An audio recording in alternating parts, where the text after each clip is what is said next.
Bienvenue sur LinguaWire français B1. Aujourd'hui, deux histoires, un sauvetage exceptionnel après les séismes au Venezuela, puis une décision très forte du Vatican contre un groupe catholique conservateur. Pour vous aider à comprendre cet épisode, retrouvez les transcriptions, les traductions en anglais et le vocabulaire expliqué sur linguawire.com.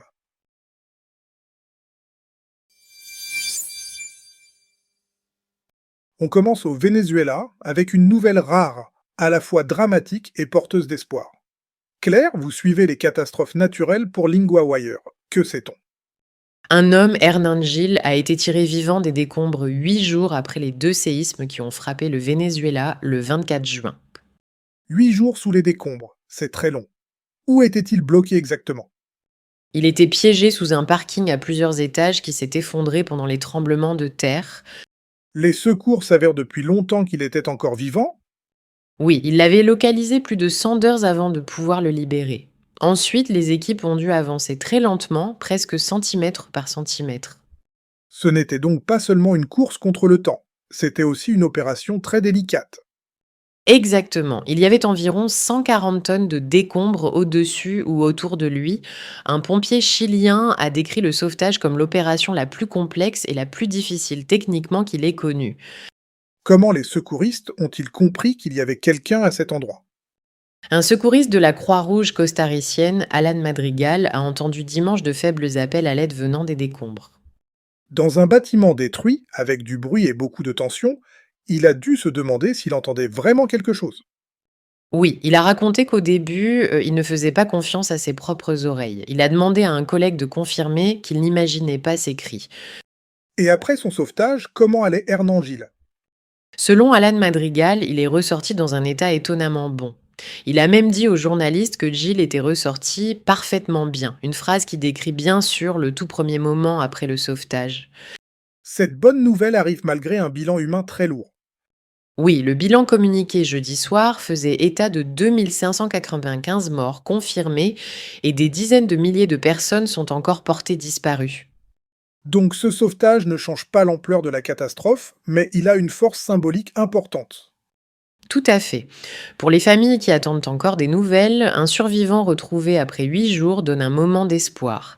Mais il rappelle aussi les limites du travail de secours. Les équipes doivent avancer vite, tout en évitant de mettre en danger la personne piégée et les sauveteurs eux-mêmes. Ce que cette histoire montre, c'est que, dans une catastrophe, la technique compte autant que le courage. Oui, le temps est essentiel, mais la patience aussi. Un sauvetage comme celui-ci dépend de décisions très prudentes prises dans des conditions extrêmement difficiles.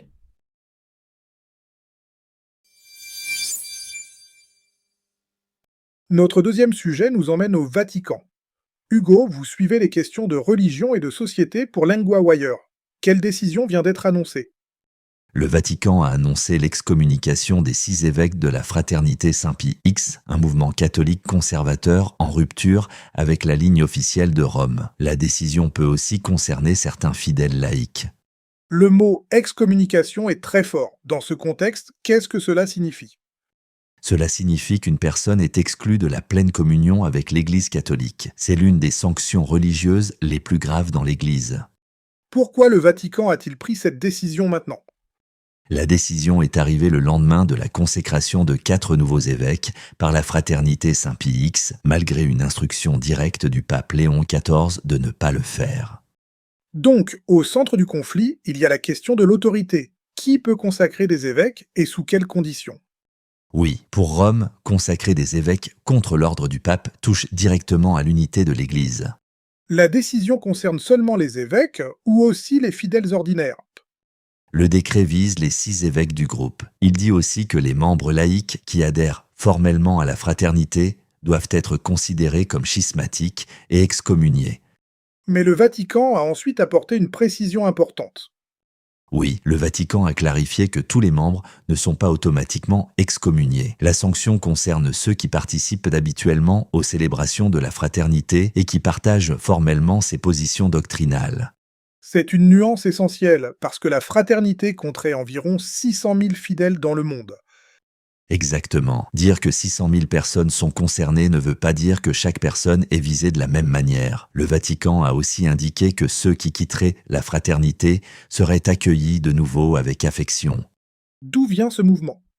La fraternité Saint-Pie X a été fondée en 1970. Elle s'opposait aux réformes de modernisation de l'Église catholique dans les années 1960, pendant le Concile Vatican II. On voit donc un conflit ancien qui revient avec une décision très actuelle. Comment certains fidèles ont-ils réagi? Une fidèle de Jersey, Rita Red, a dit que cette décision la faisait se sentir forte. Elle a aussi expliqué qu'une excommunication ne ferait, selon elle, aucune différence. Cette réaction montre que la sanction peut avoir deux effets opposés. Oui, elle peut encourager certains fidèles à revenir vers l'Église officielle, mais elle peut aussi renforcer le sentiment d'appartenance chez ceux qui pensent déjà être en désaccord avec Rome. Plus largement, cette histoire parle de la difficulté pour une grande institution de rester unie. Oui, elle montre une tension classique. Comment garder l'unité d'une institution mondiale tout en répondant à des groupes qui refusent certaines décisions ou certaines réformes.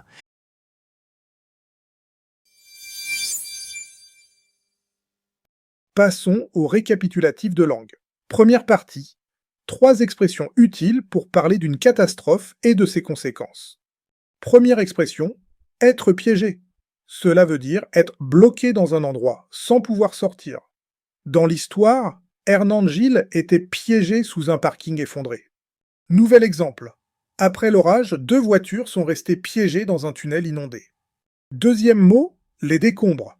Ce sont les morceaux d'un bâtiment détruit. Béton, métal, pierre, poussière. Dans l'histoire, les secours ont entendu des appels venant des décombres. Nouvel exemple. Les habitants ont retrouvé des photos de famille dans les décombres de leur maison. Troisième expression. Être porté disparu. On l'utilise quand une personne est officiellement considérée comme disparue, souvent après une catastrophe ou un accident. Dans l'histoire, des dizaines de milliers de personnes sont encore portées disparues. Nouvel exemple. 3 randonneurs sont portés disparus depuis hier soir. Deuxième partie, l'expression « faire état de ». Dans l'épisode, nous avons dit que le bilan faisait état de 2595 morts confirmés. Faire état de veut dire mentionner ou annoncer une information, souvent dans un contexte officiel ou journalistique. Exemple 1, le rapport fait état d'une hausse des prix. Exemple 2, la mairie fait état de plusieurs routes fermées après les inondations.